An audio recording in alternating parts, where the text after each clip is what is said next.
So I don't know where you buy fireworks where you live, but in Sterlington, we buy them on the side of the road.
So I'm just leaving the gym.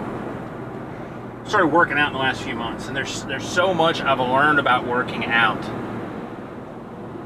But the biggest thing is just discipline. And I don't know if you're a disciplined person naturally. I'm not naturally a disciplined person. I have learned to be disciplined. And there have been times in my life when I've been more disciplined than others. And I can tell the difference, honestly. I can tell the difference. I lost 100 pounds a few years ago, or like 85. Man, I'll tell you what, I was disciplined during that season of life. And one of the frustrating pieces is the reason I got off, and I was on a crazy diet that was not healthy. I was essentially living on like 600 calories a day. So I lost 85 pounds in 4.5 months. And I had no discipline left by the end of it. It's like it takes every single bit of discipline. But here's the interesting thing. When I stopped that diet, and I learned my lessons, and I still ate well, and I maintained an amount of health discipline, my creativity and my productivity soared. If anything, the greatest part and the greatest movement I have had professionally was done during that season, because my body was naturally oriented towards discipline. And it's slowly over the last few years I've drifted away from it. It's just been very, very hard to maintain discipline, especially to maintain routines. And I think that routines are just this secret to discipline, especially in ministry.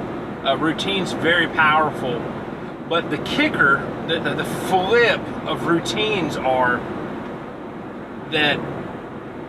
And I saw a Casey Neistat video earlier where he starts talking about this, that we can confuse ourselves that we're being productive when we are going to meetings, when we are sending emails, and when we are managing things. But that's not work. We can convince ourselves that that's work. And there's correlatives that we can pop inside of there in ministry. You think of the Carrie Newhoff article about pastoral care and church size. Very controversial topic, but I tend to agree with Carrie, because like for us in ministry, we can just spend all week long putting out fires and never moving towards this idea of productivity, but of also strategic leadership. The biggest thing, the biggest, I've told this story before about in ministry, the first time that I was looking at losing someone who was giving about $500 a month, I was nervous. I said something about it to my dad, who is another pastor. He's a pastor of a large church, and he says, "Chad, such and such died this year," or I can't remember what the figure was, but it was like this astronomical to me amount of money. It was an amount of money that this person was giving a year that at the time I want to say was larger than my church's entire budget, and I was flipping out about it. And so much what we realize is that no matter what the size of your church is, like, you're always going to have money problems. Larger churches don't have Larger churches have resource problems. They're just completely different resource problems than we have. They're astronomically larger than the smaller, the mid-sized church. But what makes healthy, growing, larger, effective, whatever adjective you want to put in front of this, what typically makes them that is that they have the time to be strategic and the time to plan.